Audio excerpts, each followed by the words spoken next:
Decided to do something interesting here. See these frames here? These are also going to support the rear of the deck so that it's not bowing too much. Since I wasn't quite sure how I was going to do that, I decided to do something rather unique. This frame here is the cutout for this frame here, right? So what I did was I took my template, hold on, bear with me, because this is pretty much organic. I decided to use my template here as the top part of the deck, since it was along the same frame that it's on the same angle as the frame is, and about a half a centimeter, about 5 millimeters, I decided to extend this. Now what I'm going to do is cut this out and put this replacement into this section here, and this will support the rear deck once I have it in place. All right, so as you can see here, the idea is to cut the frame out right here so I can use that along the hull on this back wall right here where it shows in the print. So what I'm going to do now is use my handy dandy blade and just cut into it.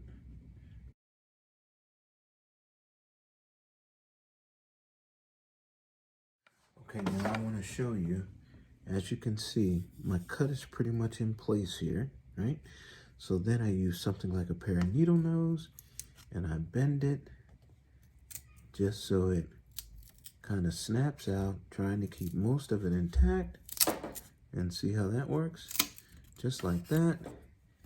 And then when we pull it back, we have our frame. Now, of course, it's going to need a little trimming because I didn't get all the way through, but you can see we have our brace that's going to be our edge right along here. Okay? See you when I'm done. Here, while I try and get this together real quick. All right. You should see the lines here at the end where the top of the deck goes over the keelson, and the bottom line is where this frame is going to be placed in. The idea is to put that here flush with the keelson, so when I put the deck in, you know, it'll have something on the back wall as a support, and then we can glue it in a little better.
And now, as you can see, we're completely sealed here and we're completely sealed there.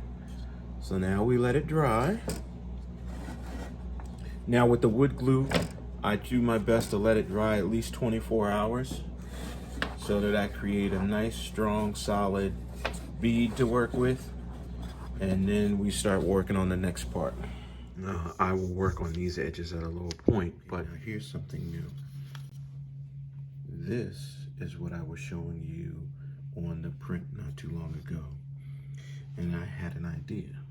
So if you look at the parts that I have here, now this was the original piece that frame number 1 came out of, and it's on the exact same curve as you see this is.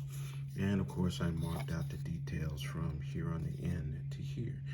And what I did was, using my handy dandy hobby tool, I was able to nick out certain sections of here along the same angle to form this same curve right here. And I'm going to do 2, one on each side, so that I can lay the groundwork for the hole planks that we're going to do later. So I'm going to show you that process, how I do that in a second. So as you look at the cross member and the keel sun, they're about 4 millimeters. So as you can see from my template here, and what I'm going to use as my design is, because like I said before, this is on the exact same curve as the keel sun, marking 4 millimeters. And during my measurements, if you take a look at them, you know, right here, you'll see that my first curve is at 4 and my second one is at 8 or something like that. And I marked them out randomly along the curvature here so that I can start making my particular pieces. And with that in mind, handy dandy knife. And the reason why I'm using this one as opposed to this one is because pressure on here is a little bit easier on my fingers than pressure on here. So as you see me and what I did on my first one, right? And excuse the shaky hands here. I press down, create little holes, and nicks in pieces on it until I got it exactly the way I want it. Now, this is shaky kind of crazy because I'm actually working on the bench that I needed. My bench is a little floppy. So I'm going to come back and show you. I gave you the idea. Now I'm going to show you when it's done. Now, if you do this right? This is the result. As you can see, it peels itself right on out without any trouble for you. You see? And it looks relatively smooth. Just do a little trimming and you got a smooth part all the way around. Okay, so as you can see, my 2 pieces are done. And I got it down enough in there so I don't have any splinters or anything like I did when I first took it apart in the keel sun. And if you'll look at this particular piece, you can see how I thought they were all the way through, but if you look at the back side, they're not, because you don't have a good shape on the opposite side. So that meant they didn't trim this all the way through. But as you can see, with a little bit of diligence and some time, I only got a couple of pieces that are out. And so proof in the pudding here, if I were to throw this in place like so, right, turn you right into that. Looky there, looky there, looky there. And at the same angle, oop, looky there, looky there, looky there. I had to put a notch in it, but as you can see, it's almost, if I were to turn this around, you would see that this is almost completely flush and on the exact same curve as the keel sun, completely flush and on the exact same curve as the keel sun. So this is what happens. You can make other parts if you need to.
There we go. Just had to balance it out just right. So now you can see that the contour and everything fits almost perfect with the way that I did with my missing part. So now we'll place this back on the jig. It doesn't have to be perfect, it just has to be there. And I'll show you the prints on the instructions of how this is going to look when it's done. Hold on. So I wanted to share with you one last clip as far as the frame goes. You'll notice from the previous clip that I put the edges on each one of the bow, on each side of the bow here, where the hull planks were going to end up meeting the bow. And I thought at first to put that in place as opposed to putting the deck on and then making my adjustments there. And then I thought for the least amount of work, I would put the deck in and cut the notch out exactly the size of the deck and then fit everything together like a puzzle. So as you can see from the previous clip, that's what it looks like. You can do one or the other. It's not really a thing about preference. It was just a choice that I decided to make.